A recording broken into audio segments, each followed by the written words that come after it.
नमस्कार, जय गौ माता मित्रों, स्वागत है मेरे चैनल गो भारत पर। मैं आपका साथी भवानी सिंह और आज का अपना विषय है जो कई गोपालक है ये पूछते हैं कि जो हम कौन सी ब्रीड का चयन करें। जो कई इस क्षेत्र में आजकल युवाओं का जो पढ़े लिखे युवा है उनका रुझान अच्छा बढ़ा है, तो मैं इसको अच्छा भी मानता हूँ। ये एक अच्छा साइन है कि जो पढ़े लिखे नौजवान है जो इस क्षेत्र में आ रहे हैं गोपालन और खेती के जो क्षेत्र में, तो ये मेरे हिसाब से एक स्वर्णिम युग की शुरुआत है कि कम से कम पढ़े लिखे लोग आ रहे हैं, जबकि पहले ये एक अनपढ़ किसानों का पैसा समझा जाता था। तो मेरे हिसाब से आप ब्रीड का चयन करते समय एक बात ज़रूर ध्यान रखें,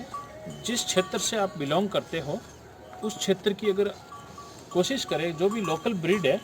वो आप उसका चयन करें, तो उससे क्या होगा कि आपको कई बातों का फ़ायदा होगा। जैसे फ़ायदा एक तो उस लोकल ब्रीड का चयन करने में आपको अपने क्षेत्र में उस ब्रीड की गायें जो कम पैसे या सस्ती मिल जाएगी, आपको बाहर से ट्रांसपोर्ट करके लानी नहीं पड़ेगी,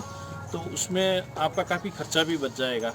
और दूसरा उसी नस्ल का जो बुल है, जो सांड है, आपको वो स्थानीय रूप से और लोकली आपको अवेलेबल भी हो जाएगा और आप रख भी सकते हो,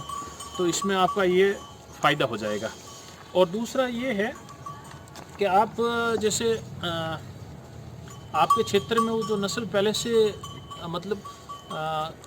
सैकड़ों सालों से वो डली हुई है, तो उस नस्ल का जो मतलब आपकी जो भी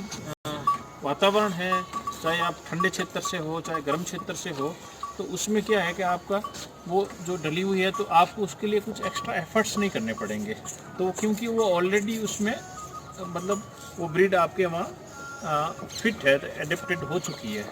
तो ये भी आपका फ़ायदा है। और एक बात का ध्यान रखें मित्रों, जो कोई भी ब्रीड की आप गौशाला या गोपालन करें तो हमेशा एक ही ब्रीड की एक ही नस्ल की गायें रखें, प्रयास ये करें, क्योंकि एक नस्ल की एक साथ रखने से आपको कई चीज़ें आसान हो जाएगी। जैसे कि आप एक अच्छा बुल रखेंगे, मेरे पास गिर है तो मेरे पास ये गिर का बुल है, तो किसी भी समय अगर गाय हिट में आती है तो ये क्रॉस हो जाता है, तो मुझे उसी नस्ल की जो अच्छी बछड़ा या बछड़ी जो शुद्ध नस्ल का वो मिलेगा मेरे को, ये मेरा एक बेनिफिट। हालांकि मेरे पास एक कांकरेज भी है, वो मेरे घर की है, क्योंकि मेरे जब मेरे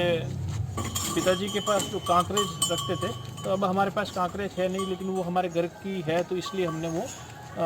मतलब उसको शौक़ से रख रखी है, उस वजह से। बाकी मेरी सारी गिरी है, तो मैं मतलब अच्छा बुल रख के उससे वापस जो आने वाली उसकी जो प्रोजनी है, उसकी जो संतानें हैं, वो प्योर मिलेगी मेरे को, तो ये मेरा एक बेनिफिट हो जाएगा उसमें भी।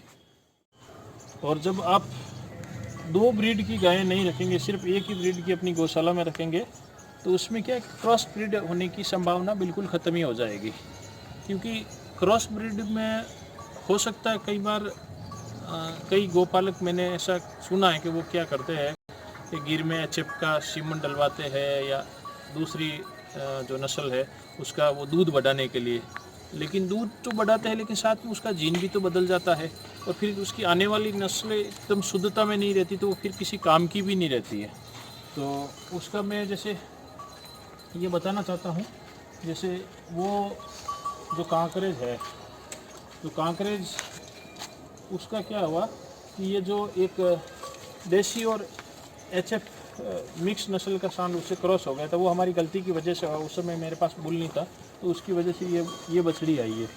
अब ये आप देख ही लीजिए, एक न तो देसी नस्ल में, न कांकरेज में है, न एचएफ में है, मतलब एक मिक्स में आ गई, तो ये रिजल्ट आता है हमें। अगर हम ज़्यादा ब्रीड्स अगर हम साथ रखें तो कोशिश करें एक ही ब्रीड की गायें उसमें आप रखें, तो उससे आपको ये समस्या नहीं आएंगी। तो आशा करता हूँ आज का जो वीडियो है, जो विषय है, अच्छा लगा होगा, और आपके कोई सवाल है तो ज़रूर कमेंट बॉक्स में कमेंट कीजिए, मेरा चैनल सब्सक्राइब कीजिए। धन्यवाद। जय गौ माता।